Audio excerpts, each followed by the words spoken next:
아멘. 오늘 하나님께서 우리에게 주신 말씀은 시편 33편 1절에서 12절까지의 말씀입니다. 시편 33편 1절에서 12절까지의 말씀입니다. 아이워십 140쪽에 있습니다. 이는 살아계신 하나님의 말씀입니다. 함께 받들어 읽겠습니다. 너희 의인들아 여호와를 즐거워하라. 찬송은 정직한 자들이 마땅히 할 바로다. 수금으로 여호와께 감사하고 열줄 비파로 찬송할지어다. 새 노래로 그를 노래하며 즐거운 소리로 아름답게 연주할지어다. 여호와의 말씀은 정직하며 그가 행하시는 일은 다 신실하시도다.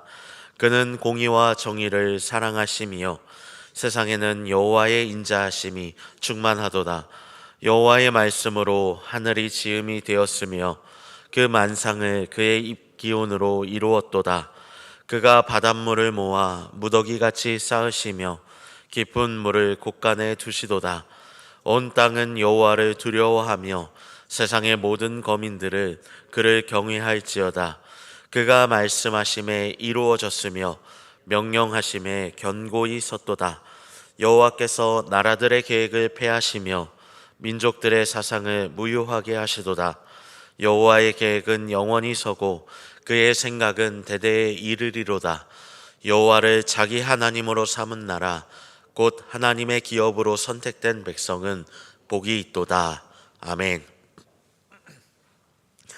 오늘 우리가 살펴볼 본문은 시편 33편입니다. 성경을 펴서 이 시편 33편을 살펴보면요, 제목이 이렇게 기록되어 있습니다. 하나님의 전능하심과 도우심을 찬양하는 시라고 말입니다.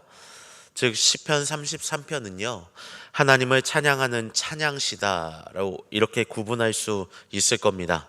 그런데 흥미로운 점은 이 시가 어떤 개인의 탄원이나 감사에서 출발하고 있지 않다는 데 있습니다. 대신 공동체가 한 마음으로 하나님을 바라보며 그분의 성품과 행하심을 노래하도록 초대하고 있는 점이 독특한 점이다 할 수 있을 것입니다. 먼저 시인은 3절에서 이렇게 선언하고 있습니다. 우리 한 목소리로 읽어보겠습니다.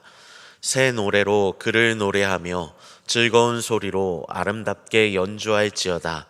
아멘. 본문 속에 나타난 이 새 노래라는 단어는 단지 어떤 새로운 곡을 부른다라는 것이 아닙니다. 창조주 되신 하나님께서 지금도 이 세상을 새롭게 하시며 새롭게 창조해 나가고 있음을 감지한 사람의 고백이라고 할 수 있는 것입니다. 즉 시인은 하나님이 어떠한 존재인지를 다시 들여다보며 날마다 새롭게 창조하시며 행하시는 그 하나님을 찬양하고 있는 것입니다.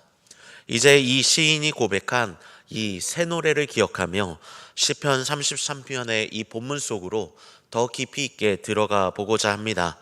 바라기는 시인이 고백한 이 새 노래의 이 오늘의 말씀을 기억하며 오늘 우리네 삶에 찾아오셔서 새 창조의 신비의 역사로 엮어가시는 하나님을 목도하며 함께 새 노래로 고백할 수 있는 이 새벽의 자리가 되었으면 합니다. 먼저 오늘의 본문 4절에서 9절을 살펴볼 텐데요, 우리 한 목소리로 읽어보겠습니다. 여호와의 말씀은 정직하며 그는 공의와 정의를 사랑하시며 세상에는 여호와의 인자하심이 충만하도다. 여호와의 말씀으로 하늘이 지음이 되었으며 그 만상을 그의 입 기운으로 이루었도다. 그가 바닷물을 모아 무더기같이 쌓으시며 깊은 물을 곳간에 두시도다. 온 땅은 여호와를 두려워하며 세상의 모든 거민들은 그를 경외할지어다. 그가 말씀하심에 이루어졌으며 명령하심에 견고히 섰도다. 아멘. 우리가 함께 읽은 시편 33편 4절에서 9절은요 온 우주의 창조주 되신 하나님을 찬양하는 내용을 다루고 있습니다. 특별히 이 시인은 하나님의 창조 행위를 설명하면서 반복해서 이 단어를 언급하고 있습니다. 바로 말씀이라는 단어입니다. 여호와의 말씀은 정직하며 여호와의 말씀으로 하늘이 지어졌으며 그가 말씀하심에 이루어졌으며 라는 본문을 통해 확인해 볼 수 있을 겁니다. 그런데 바로 이 지점에서 주목할 것이 있습니다.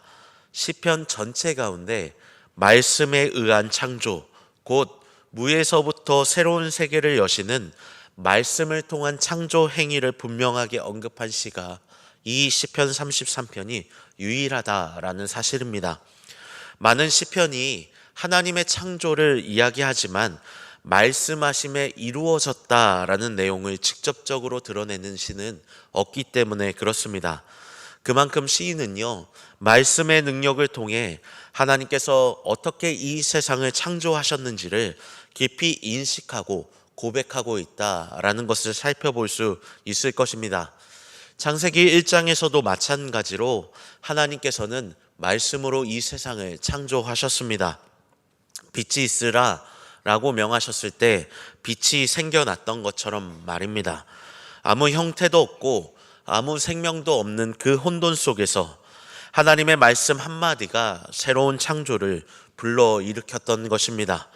시인은 시편 33편을 통해 바로 그 창조가 단지 과거의 어떤 시점 속에서 끝난 것이 아니라 지금도 말씀을 통해 계속되고 있음을 선포하고 있었던 것입니다. 이처럼 우리의 삶에도 허무한 빈자리, 어둠이 내려앉은 자리, 손댈 수 없을 만큼 무너진 혼돈의 영역들이 있습니다. 관계가 끊어지고 마음이 상해서 자꾸 움츠려드는 그 자리, 경제적인 어려움과 실패와 낙담을 경험하는 그 자리, 기도해도 바뀌지 않는 현실 앞에 있는 바로 그 자리, 아무것도 남지 않았다고 느껴지는 순간들이 있는 것입니다.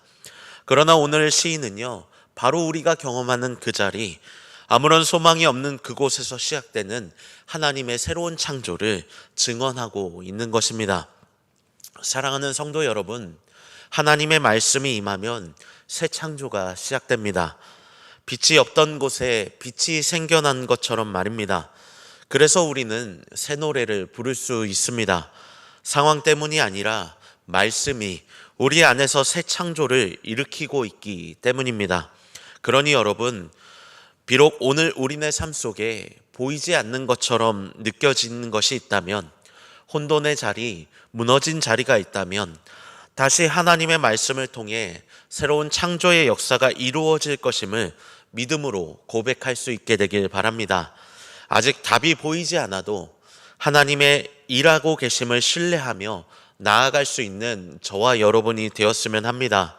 바로 그 고백, 그 믿음이 오늘 본문이 이야기하는 새 노래임을 기억하며 하나님을 찬양할 수 있는 저와 여러분 되길 주님의 이름으로 축복합니다.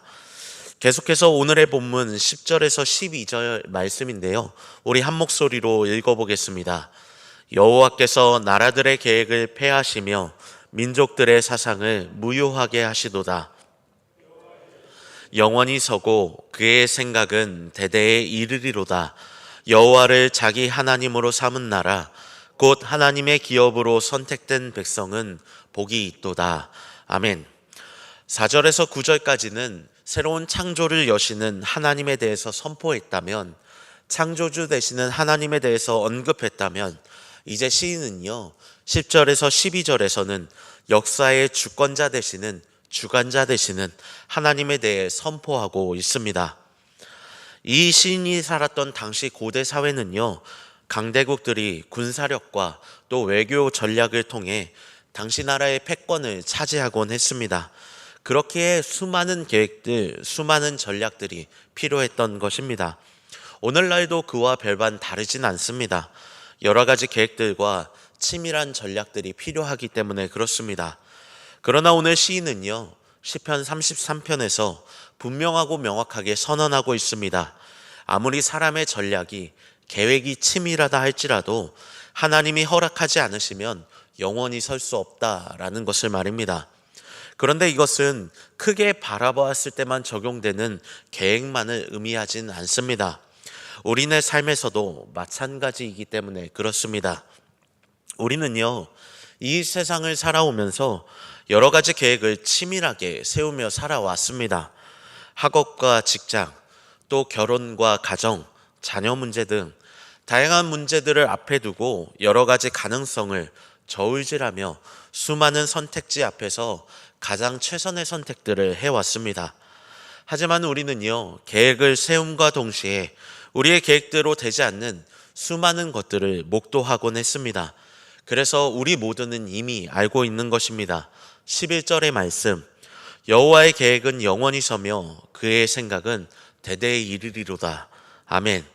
시인의 선포처럼 우리 또한 하나님의 계획만이 영원함을 알고 있습니다.